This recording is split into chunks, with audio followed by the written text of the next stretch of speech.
Chapter 2. 3 nights later, old Major died peacefully in his sleep. His body was buried at the foot of the orchard. This was early in March. During the next 3 months there was much secret activity. Major's speech had given to the more intelligent animals on the farm a completely new outlook on life. They did not know when the rebellion predicted by Major would take place. They had no reason for thinking that it would be within their own lifetime, but they saw clearly that it was their duty to prepare for it. The work of teaching and organizing the others fell naturally upon the pigs, who were generally recognized as being the cleverest of the animals. Preeminent among the pigs were 2 young boars named Snowball and Napoleon, whom Mr. Jones was breeding up for sale. Napoleon was a large, rather fierce-looking Berkshire boar, the only Berkshire on the farm, not much of a talker, but with a reputation for getting his own way. Snowball was a more vivacious pig than Napoleon, quicker in speech and more inventive, but was not considered to have the same depth of character. All the other male pigs on the farm were porkers. The best known among them was a small fat pig named Squealer, with very round cheeks, twinkling eyes, nimble movements, and a shrill voice. He was a brilliant talker, and when he was arguing some difficult point, he had a way of skipping from side to side and whisking his tail, which was somehow very persuasive.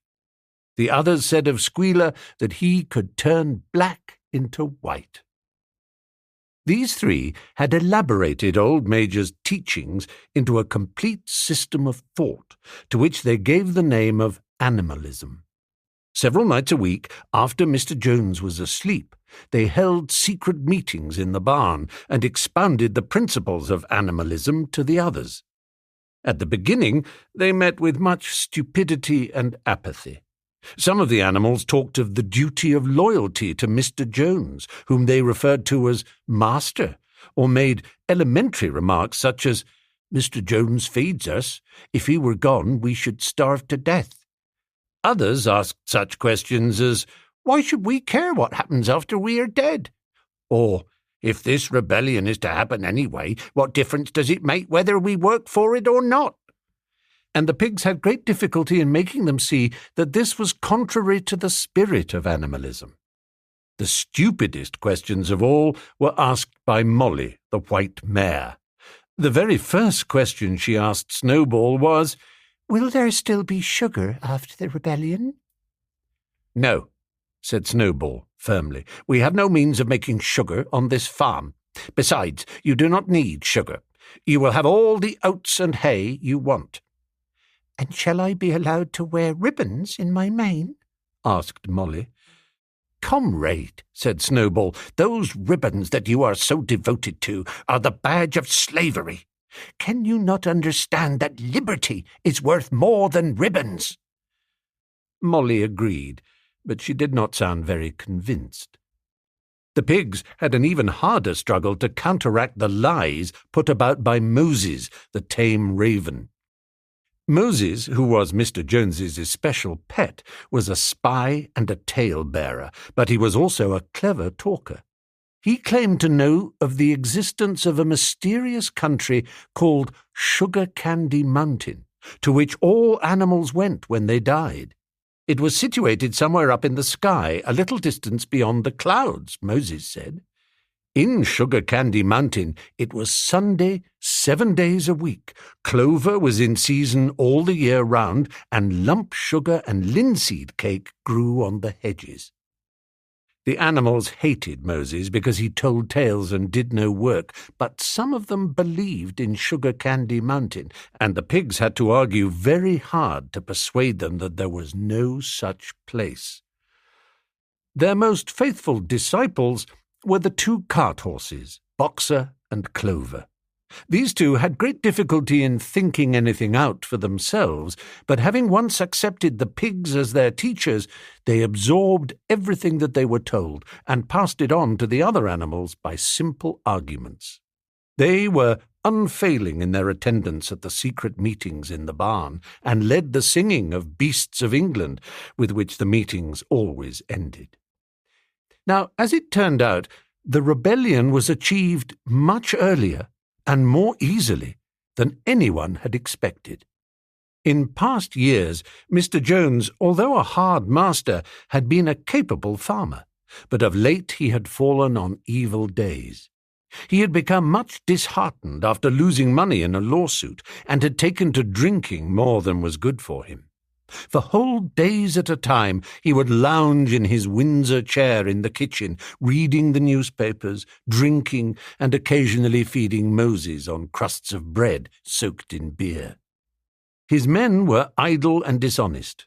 The fields were full of weeds, the buildings wanted roofing, the hedges were neglected, and the animals were underfed.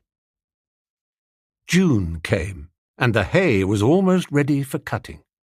On Midsummer's Eve, which was a Saturday, Mr. Jones went into Willingdon and got so drunk at the Red Lion that he did not come back till midday on Sunday. The men had milked the cows in the early morning and then had gone out rabbiting without bothering to feed the animals. When Mr. Jones got back, he immediately went to sleep on the drawing-room sofa with the news of the world over his face, so that when evening came, the animals were still unfed. At last they could stand it no longer. One of the cows broke in the door of the store shed with her horn, and all the animals began to help themselves from the bins. It was just then that Mr. Jones woke up. The next moment he and his 4 men were in the store shed with whips in their hands, lashing out in all directions. This was more than the hungry animals could bear. With one accord, though nothing of the kind had been planned beforehand, they flung themselves upon their tormentors. Jones and his men suddenly found themselves being butted and kicked from all sides. The situation was quite out of their control. They had never seen animals behave like this before, and this sudden uprising of creatures whom they were used to thrashing and maltreating just as they chose frightened them almost out of their wits. After only a moment or two, they gave up trying to defend themselves and took to their heels. A minute later, all 5 of them were in full flight down the cart track that led to the main road, with the animals pursuing them in triumph. Mrs. Jones looked out of the bedroom window, saw what was happening, hurriedly flung a few possessions into a carpet bag, and slipped out of the farm by another way. Moses sprang off his perch and flapped after her, croaking loudly. Meanwhile, the animals had chased Jones and his men out onto the road and slammed the 5-barred gate behind them. And so, almost before they knew what was happening, the rebellion had been successfully carried through. Jones was expelled, and the manor farm was theirs. For the first few minutes, the animals could hardly believe in their good fortune. Their first act was to gallop in a body right round the boundaries of the farm, as though to make quite sure that no human being was hiding anywhere upon it. Then they raced back to the farm buildings to wipe out the last traces of Jones's hated reign. The harness room at the end of the stables was broken open. The bits, the nose rings, the dog chains, the cruel knives with which Mr. Jones had been used to castrate the pigs and lambs were all flung down the well. The reins, the halters, the blinkers, the degrading nose-bags were thrown onto the rubbish fire which was burning in the yard. So were the whips. All the animals capered with joy when they saw the whips going up in flames. Snowball also threw onto the fire the ribbons with which the horses' manes and tails had usually been decorated on market days. "Ribbons," he said, "should be considered as clothes, which are the mark of a human being. All animals should go naked." When Boxer heard this, he fetched the small straw hat which he wore in summer to keep the flies out of his ears, and flung it onto the fire with the rest. In a very little while, the animals had destroyed everything that reminded them of Mr. Jones. Napoleon then led them back to the store shed and served out a double ration of corn to everybody, with 2 biscuits for each dog. Then they sang Beasts of England from end to end 7 times running, and after that they settled down for the night and slept as they had never slept before. But they woke at dawn, as usual, and suddenly remembering the glorious thing that had happened, they all raced out into the pasture together. A little way down the pasture there was a knoll that commanded a view of most of the farm. The animals rushed to the top of it and gazed round them in the clear morning light. Yes, it was theirs. Everything that they could see was theirs. In the ecstasy of that thought, they gambolled round and round. They hurled themselves into the air in great leaps of excitement. They rolled in the dew. They cropped mouthfuls of the sweet summer grass. They kicked up clods of the black earth and snuffed its rich scent. Then they made a tour of inspection of the whole farm and surveyed with speechless admiration the ploughland, the hayfield, the orchard, the pool, the spinney. It was as though they had never seen these things before, and even now they could hardly believe that it was all their own. Then they filed back to the farm buildings and halted in silence outside the door of the farmhouse. That was theirs too, but they were frightened to go inside. After a moment, however, Snowball and Napoleon butted the door open with their shoulders, and the animals entered in single file, walking with the utmost care for fear of disturbing anything.